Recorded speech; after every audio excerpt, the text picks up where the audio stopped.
предишния епизод Дамян беше отхвърлен от бургазлиите и се върна в земите на Австрия, за да се превърне в бога на Югио Imperious Lord of the Heavens.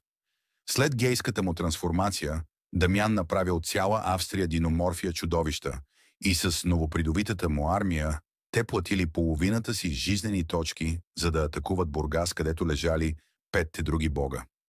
Истинското име на Дамян било Тамянеца според древните египетски плочи. Той бил толкова могъщ, че можел да контролира бога Слайфър, защото каунтър във Фиинсмит. Тамянеца го изпратил на мисия да върне петте божествени айтема на собствениците им, като ги добави в месенджер група, където да ебават папаза, но без да искал той дал божествена сила на Лазар Цветков вместо на Лазар Цанков. За щастие на бургазлиите Теймян още не разбрал грешката му. Слайфър раздал божествените айтеми на уречените хора. И най-важното миниатюрната пишка на Красимир, и тя се превърнала в златно дилдо или на Краси мъжкото, това го правило бед бой, но означавало, че ще живее без пенис, т.е. нямало да има промяна. С новите си сили Краси имал по-могъща сила от Теймян и станал шефа на Краси Генга. С новите им сили Тамяна отворил портал към бургаската група и всички членове на Генга го последвали. Там бургазлиите се били с целия репертуар на ричника на папаза и за жалост той бил достатъчен. За да се справи с този проблем, Тамяна отключил цялата си енергия и казал думи, които останали в съзнанието на всеки оцелял. Думите били Born Lead Money, Not Lead Brain.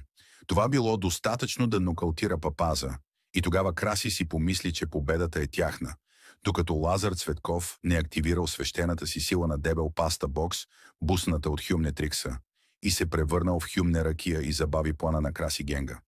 Галактическото Хюмне Лазо почти собственоръчно не унищожи Краси Генга, но Тамянън взел неговия Хюмне Трикс, даден от Слайфър. Сливнинчанините се появили и се съюзиха с Краси Генга. Времето, в което Краси Генга бил неутрализиран, папаза се събудил и изкрещял думи, които промениха времевия континиум завинаги. Тези думи щяха бавно да изядат цялата енергия на Югио от Бургас завинаги, но папаза нямал друг избор. Все пак двата най-силни народа стояли рамо до рамо срещу тях. Шик-шок, защо имаш три пръста? Тези думи отключили енергия достатъчна да разруши Сливен. И това събудило даже най-големите бургаски рандоми като Мимо, който вика Евгений Кик или направо бан, от което няма нужда. С тези думи целият Бургас се разделил на 1000 части и това щеше да е края на Краси и дружинка. Но не, след като Бургас се разцепил. Лава тръгнала да се покачва и това беше перфектен шанс на Тамяна да активира неговия силен Ашендек.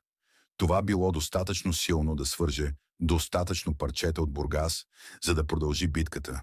И сега всеки бил настроен срещу папаза, освен Живко, който още вярвал в папаза и затова викна една легендарна магистрална фея, Филип Йорданов, и той използвал силата на 1000 снимки на педали, които си режат пишките към Краси Генга, и силата на Спонжи Добри да праща рандъм мимове, които нито са смешни, нито имат смисъл, беше слаба в сравнение с неговата.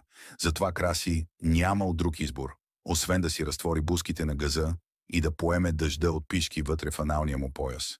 Тези пишки били достатъчно да накара Краси Генга да отстъпи за малко, но това дало шанс на сливнинчанините да атакуват и те нанесли сериозни щети на Бургас, затова папаза активирал скрима на невидимия и каза гей на 100 различни езика, отправено към всички сливнинчанини, и това било достатъчно за да отслаби Бочко. След тези действия екипа на папаза се събрал отново и те решили да сложат край на тази битка.